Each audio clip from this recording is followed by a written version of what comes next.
when losing feels like winning.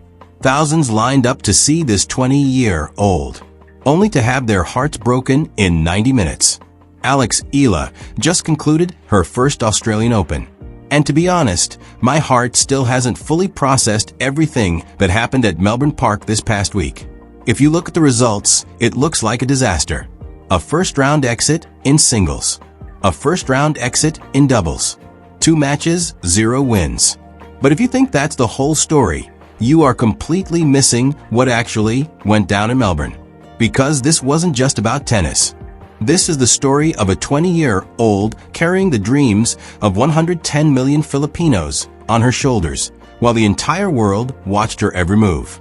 This is a story about pressure, about love, and about being a pioneer in the 100-year history of a tournament. And it's a story that makes you ask, what does a real victory in tennis actually look like? Let me paint a picture of that Monday for you. Eala stepped onto court 6 to face Alicia Parks in the singles draw. And outside, thousands of Filipinos were lining up, trying to squeeze in.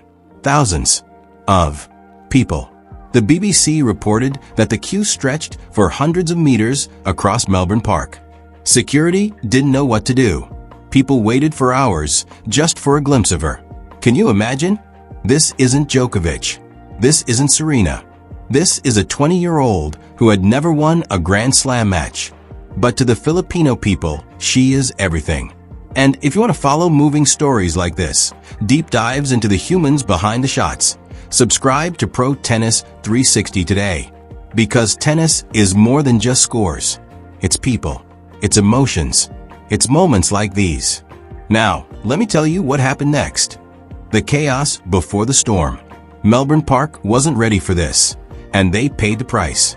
And Kia Thaving from the BBC sat in the commentary booth, looked out at the chaotic scene, and said it straight on live air. I cannot believe this Q. Who was in charge of the scheduling?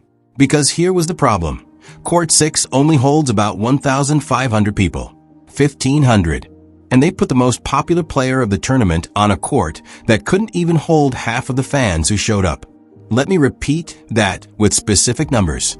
Thousands of Filipino fans flew in from all over Australia, Sydney, Brisbane, Perth, just to see Alex Eala. Many flew in from the Philippines. They lined up from 5 a.m., carrying flags, carrying banners, carrying the hopes of a nation. And the Australian Open only gave them 1,500 seats. This wasn't just disrespect. This was a total failure to understand Eala's impact. But here is what makes it a great story. The people who couldn't get in, they didn't go home. They stood outside, listening, cheering through the fences, turning the area around Court 6 into a spontaneous street party. Melbourne had never seen anything like this for a player ranked 157th in the world. And as Eala warmed up, she saw that sea of Philippine flags. She heard the roars. She felt the weight of expectation. You'd think that pressure would crush a 20-year-old, right? You'd be wrong. Because when the ball started flying, Alex Eala didn't flinch. She exploded. The dreams start when everything clicks. 23 minutes of perfection. Alicia Parks had no clue what just hit her. Set 1. 6-0, 23 minutes. Alicia Parks, the American world number 119, didn't win a single game. Not one game. I sat there watching this match and thought, this is it. This is her moment. This is when the Philippines gets its first Grand Slam winner. Eala was hitting winners from both wings. Her forehand was firing like a cannon. Her backhand was slicing through the court like a knife. Her serve landed with millimeter precision. She was moving like lightning. Parks was completely crushed. Not just losing, she was being dominated, made to look like an amateur. And the stands? Pure madness. Philippine flags waving everywhere. The cheers echoing across the entire grounds. It was pure energy. It felt like Manila had been teleported to Australia. In those 23 minutes, Alex Eala wasn't just a player. She was hope. She was pride. She was everything a nation had been waiting for over 100 years. People started tweeting, Eala is going to win the Australian Open. She's unstoppable. A future star is born. I get that feeling. When you see someone from your country do what has never been done, you can't help but dream. But this is tennis. And in tennis, dreams can shatter terrifyingly fast.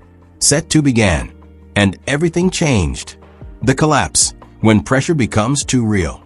From 6-0 to losing the match. The psychology of a meltdown. Let me break down what happened psychologically. Because this wasn't just about technique. Eala started set 2 with the same energy as set 1. But something had shifted. Parks was no longer afraid. She had accepted the set 1 loss, reset her brain, and came back with a new tactic. And Eala? She felt the shift. She saw Parks starting to return better. And a tiny question crept into her mind. What if I can't finish this quickly? That's where it all begins. A little doubt, a little tension, and with thousands of Filipinos screaming from the stands, every mistake felt 10 times louder. It's not that they were creating pressure, they loved her. But when you are 20, and you know the whole country is watching, every point becomes a survival test. Parks won the first game of set 2, then the second. The momentum had flipped. Eala tried to go back to that set 1 aggression, but now it looked rushed. Shots that were winners were now errors. The confidence that was once a weapon became a burden. Set 2, 6-3 for Parks. The crowd was still cheering, but now there was anxiety in their voices. Set 3 started, and you could see it on Eala's face. That strained look every tennis fan recognizes. Trying too hard, thinking too much, fighting herself more than her opponent. Parks stayed the course. Hit early, redirect. Don't let Eala find a rhythm. It worked perfectly. 5-2 for Parks in the third. The match was essentially over. But this is where I saw something special about Alex Eala. Even down 5-2 in the final set, even when all hope was fading, she kept fighting. No racket smashing, no screaming, just playing every point as if there were still a chance. Parks closed out the match 6-3. Final score, 0-6, 6-3, 6-3. The stands went silent. Then they applauded. Not for a victory, but for the effort, for the heart, for not giving up. Grace in defeat, the press conference that broke hearts. I still felt the love. This line made me want to cry. Hours after that crushing loss, Alex Eala walked into the press conference. And somehow, she found a way to be grateful. They asked her if the Australian Open was at fault for not putting her on a bigger court. She could have complained. She could have called the organizers disrespectful. She could have made excuses. She didn't. She said, "It's heartwarming." It's one of the things that makes today's loss a bit harder, knowing how many people supported me. But then again, Alicia played really well. Stop for a second. Let me say that again. A 20-year-old girl just blew a 6-0 lead in her Grand Slam debut with thousands of fans who traveled just to see her. And she was worried about whether they would still support her after she lost. That isn't normal. Most players would give an excuse or hide from the media. Eala was there thanking everyone, hoping they wouldn't abandon her because she lost. She continued, "I just hope the support continues through the losses as well as the wins. The fact that people came and really squeezed into that tight court, I really appreciate it. I felt very loved." And then she said something that made me stop and think. Even when I was down 5-2 in the third set, I still felt the love. So I really appreciate it and am extremely grateful. Even down 5-2 in the third, when the match was basically over, she still felt the love from the crowd. That is the kind of person she is. Doubles disaster, when history repeats itself. Same script, same result, but a different lesson. Tuesday came. The doubles match against Magda Linette and Shuko Aoyama. Eala and her Brazilian partner Ingrid Martins. I thought, okay, this is the redemption. This is where she gets her first Grand Slam win. They came out strong, jumping to a 4-0 lead in the first set. I was watching like, okay, they learned the lesson from yesterday. They're going to close this out. Nope. Linette and Aoyama won 5 of the next 6 games, forced it to 5-5, and then took the set in a tiebreak. The same pattern as the singles, a dominant start, a fading finish. They won the second set 6-2 to level the match, and for a moment, it felt like redemption was coming. In the third set, they fell behind 0-4. Most players would quit at that point. Eala and Martins fought back to 3-4, including a crazy 6-game where they forced 5 deuces and refused to go away. But Lynette and Aoyama closed it out 6-3. And just like that, Alex Eala's Australian Open was over. No wins in singles, no wins in doubles, first round exits in both. But here's the thing, where most people see defeat, I see resilience. Fighting back from 0-4 to 3-4, that's competitive grit. That's a refusal to die easily. That's the kind of mental strength you can't teach.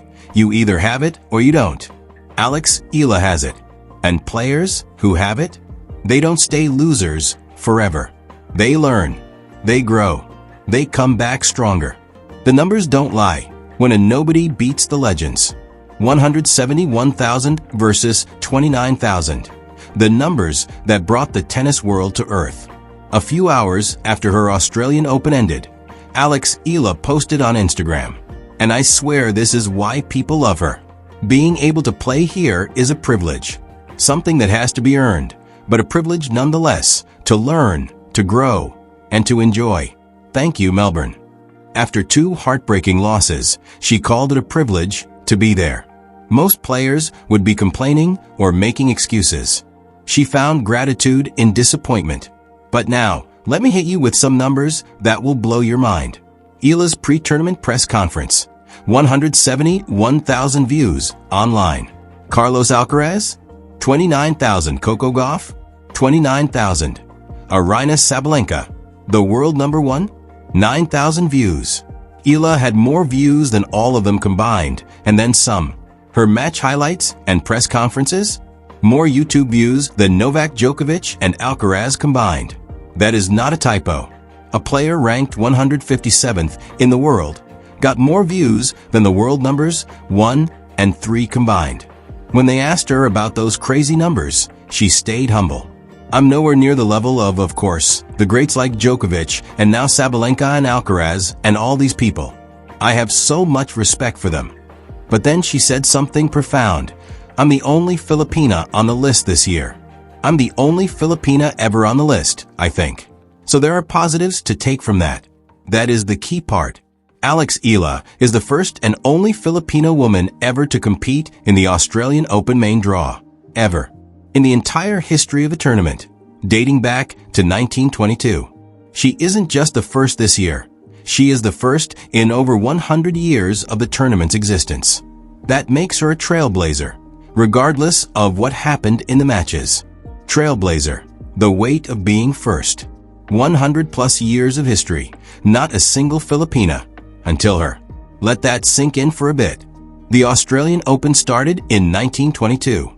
103 years of history. Thousands of players from hundreds of countries. Legends, champions, greats. And in all that time, not a single Filipino woman had ever stepped onto the main stage of the Australian Open. Until Alex Eala. What does that mean? It means every young Filipino girl who picks up a tennis racket and dreams of playing on the big courts now has someone to look up to. It means she isn't just representing herself. She represents 110 million people. Every Filipino kid who was told tennis wasn't for them. Every Filipino parent who sacrificed so their child could chase a dream. She opened the door for every young girl in the Philippines to dream of playing on these courts. Ivy, a Filipino who traveled from Sydney just to see Eala, told BBC Sport, "She always carries the flag and the country with pride. That's something that resonates with everyone. She's becoming a national hero. Everyone is starting to stop what they're doing and watch her matches. She's dominating the sports news too. In the Philippines, people are literally stopping what they are doing to watch Alex Eala play tennis. In a country where basketball is king and where boxing and volleyball dominate, tennis barely existed as a mainstream sport until Eala started breaking down barriers. That is the power of being first. You don't just change history. Bente doy and hung gi nuoy tatin la koda. The cultural impact. Why Filipinos went crazy. We are so happy for her success that we get overexcited. Some critics blasted the Filipino fans for being too loud, for cheering Park's mistakes, for being disrespectful. Ivy defended them. We are so happy for her success, so we get overexcited. But this is the first time a Filipino player has played here, so we are more overjoyed than being rude to her opponent. And you know what? I get it. Imagine waiting over 100 years for this moment. Waiting your whole life to see someone from your country on that court. Then it finally happens, and they put her on a tiny court that you can barely squeeze into. Of course, emotions run high. Of course, people get overexcited. This wasn't just tennis. It was 100 years of history being rewritten right in front of their eyes. But Parks deserves massive credit. Losing the first set 6-0 with basically every fan against you, then finding a way to win anyway, that's a champion's mentality. Kia Thavan put it perfectly. You have to give Parks huge credit. After losing that first set to love, and with basically every fan against you, it was impressive how she got through that and held firm. And that's the beauty of sports, isn't it? Parks won the match. Eala won the hearts. Both were victories in their own way. But what about what comes next? What about the future? Because this failure at the Australian Open isn't the end. It's the beginning. The real victory plus CTA. This isn't the end. This is the first chapter of a legend. So, let's go back to the question I asked at the start. What is a real victory in tennis? Eala lost both of her matches at the Australian Open. Technically, it was a failure. But 171,000 people watched her press conference. Thousands of Filipino fans turned Melbourne Park into a festival. The BBC had to report on the cultural phenomenon taking place. She became the first Filipino player in over 100 years of history to step onto the Australian Open main stage. She inspired an entire generation of Filipino children to pick up a racket and dream bigger. She showed the world what grace looks like in defeat, what gratitude looks like amidst disappointment, what representation means. That isn't a failure. That is a foundation. Because here's the truth about Alex Eala. She is only 20 years old. This road is just beginning. The first pressure, the first collapse, the first lesson. The greatest players have all been through this. Serena lost in Grand Slam first rounds. Federer lost in Grand Slam first rounds. Every legend has a moment where they had to learn to carry the weight of expectation. Eala had that moment this week. And the way she handled it, the way she found gratitude, kept her dignity, thanked her fans, and promised to be back, that is how a champion is made. She ended her Instagram post with, "See you next year." Not maybe next year. Not, I hope next year. See you next year. That is a promise. And I believe her. Because Alex Eala isn't just a player. She is a movement. She is an inspiration. She is proof that representation matters, that trailblazers change the game, and that failure isn't the end. It's fuel. Strong CTA. And if this story moved you, if you believe that tennis needs more stories like this, the humans behind the scores, the culture behind the titles, the heart behind the highlights, then subscribe to Pro Tennis 360 right now. Hit the bell icon so you don't miss a beat as we follow Alex Eala's journey. Because trust me, this story isn't over. This was just chapter 1. And chapter 2? It's going to be even better. Thanks for watching. See you in the next video. Keep hitting, keep believing, and never bet against a trailblazer. Next step. Would you like me to create an engaging YouTube title and thumbnail concept for this specific script to help it go viral?